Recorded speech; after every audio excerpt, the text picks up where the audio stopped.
Assalamualaikum warahmatullahi wabarakatuh. Salam sehat, laksanakan protokol kesehatan.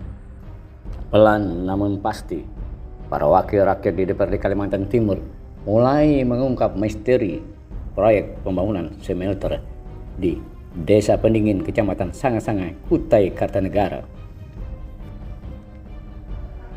Pemerintah Provinsi Kalimantan Timur secara terbuka menyatakan bahwa PT Nitayasa Prima selaku pihak yang memiliki otoritas hak guna bangunan di tanah pemerintah provinsi itu. Lalu, bagaimana jika kemudian status HGB itu dimanfaatkan oleh perusahaan lain? Kita ikuti tanggapan Ketua Komisi 1 Bidang Hukum dan Pemerintahan DPRD Kalimantan Timur, Baharudin Demu. Memang sebenarnya kita dengar kemarin waktu rapat sekitar 3 minggu yang lalu ada hadir Komisi 2 dan sama-sama Komisi 1 sebenarnya asetnya Pemprov ya yang ada di Pendingin itu kan dulu kerjasamanya dengan PT Nitayasa Prima. Nah, dalam perjalanannya memang sekali lagi Nitayasa itu sebenarnya one prestasi. Kenapa one prestasi? Pertama itu Nitayasa itu kerjasamanya dengan Pemprov itu sebenarnya adalah HGB, hak guna bangunan. Tapi faktanya sebenarnya dulu dia tidak pernah membangun. Malah tahun 2018, 2019 itu dia lagi menanam balsa. Makanya waktu itu pada saat saya masih di Komisi 2, saya bilang ini pelanggaran. Karena yang diperintahkan di aturan kerjasamanya itu kan bangunan, Anda tidak membangun. Nah, yang menarik saat ini misalnya tambah membuat kami ya heran gitu ya, dan pemerintah provinsi sebenarnya harus tegas membuka ke publik persoalan ini. Artinya BPKAD ini kan aset Pemprov. Tiba-tiba saat ini ada pembangunan smelter. Yang harus kita tahu itu sebenarnya asetnya Pemprov ini yang saat ini masih perjanjiannya bersama dengan PT Nitayasa itu kerjasamanya sih seperti apa? Karena PT Nitayasa itu tidak boleh dong semena-mena atau seenaknya begitu untuk membuat kerjasama misalnya dengan membangun smelter, karena awalnya itu kan PT Nitayasa. Nah, harusnya PT Nitayasa ini melapor ke pemerintah provinsi. Baru, ini kan PT Nitayasa ini juga sudah mau habis. Tahun 2023 itu udah mau habis gitu.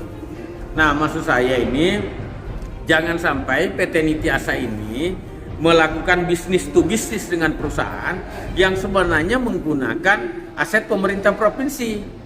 Kalau itu terjadi, sebenarnya BPKAD ini tidak boleh diam, Biro Hukum tidak boleh diam, dan ini memanggil baru mengurai sebenarnya bentuk kerjasama apa dan apa yang sebenarnya didapat oleh pemerintah provinsi dengan adanya pembangunan smelter. Ini yang harus dipahami karena ini asetnya pemerintah dan itu milik rakyat sebenarnya. Terakhir, apa yang akan dilakukan Komisi 1, Pak, terkait fakta di lapangan ini? Ya, pertama sih saya berharap ini kan teman-teman Komisi 2 nih yang dan Komisi 4. Nah, saya sih berharap nanti ini ada pertemuan lagi di mana mengundang Komisi 1, Komisi 2 dan Komisi 4 bicara tentang aset kita yang ada di Pendingin itu. Nah, kemarin teman-teman Komisi 2 kan sudah kunjungan ke sana. Tapi fakta saya dengar juga bahwa pembangunan smelter itu juga belum ada AMDAL gitu-gitu ya. Jadi ini sebenarnya pemerintah ini coba belajar, jangan selalu membiarkan sesuatu itu orang melanggar gitu. Nah, maksud saya kalau tidak ada AMDAL ya jangan dulu dah harusnya bekerja. Harusnya pemerintah itu mentertibkan dari sisi itu. Jadi silakan jalan, tapi penuhi semua dulu persyaratan. Jadi pemerintah harus tegas dan bukan abu-abu gitu ya? Iyalah, jadi harus tegas. Kalau seperti begini semua kan seolah-olah ini menggampangkan semua. Boleh dilanggar gitu kan.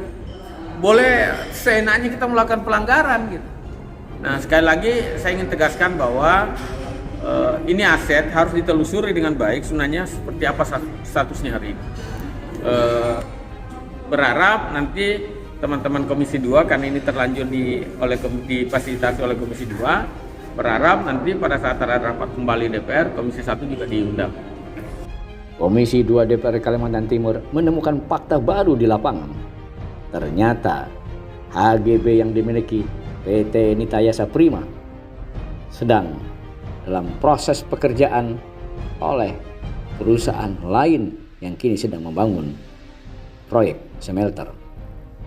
Ini tanggapan Ketua Komisi 2 DPRD Kalimantan Timur. Dari hasil sidak kemarin, memang kita temukan di lapangan bahwa lahan yang dibangun untuk smelter PT Vero itu adalah lahan dari milik pemerintah provinsi yang HGB-nya atas nama PT Nitayasa. Nah ini kemudian kita harus perdalami karena setahu kita perjanjiannya itu sampai dengan akhir tahun 2023 kalau tidak salah. Nah tapi kemudian hari ini ketika dibangun smelter maka itu terjadi alih fungsi otomatis. Nah ini tentu kita akan dalami aturan mainnya seperti apa. Kalau memang ini menyalahi aturan ya tentu kita akan bersama-sama nanti DPRD ya. Tentu kita akan menggandeng juga Komisi 1 karena ini juga ranah hukumnya di Komisi 1. Kita akan memanggil semua dinas terkait termasuk PT Vero dan PT Nitayasa untuk menjelaskan hal ini. Pemerintah harus menjelaskan hal ini, harus dijelaskan ini. Kenapa ini kemudian belum berakhir masa perjanjiannya tapi kemudian sudah beralih fungsi. Ini alih fungsi namanya kan. Tidak jadi dulu tuh kalau tidak salah perjanjiannya adalah pembuatan pabrik kertas, tapi kemudian hari ini dibangun pabrik smelter. Kita sekali lagi tidak menghambat investasi, tapi kita pengen clear and clean terkait proses perizinan, proses pembangunan dan seterusnya agar melindungi juga kepentingan Provinsi Kalimantan Timur, termasuk juga peran pemerintah Provinsi Kalimantan Timur bisa maksimal di tempat kita. Kira-kira begitu.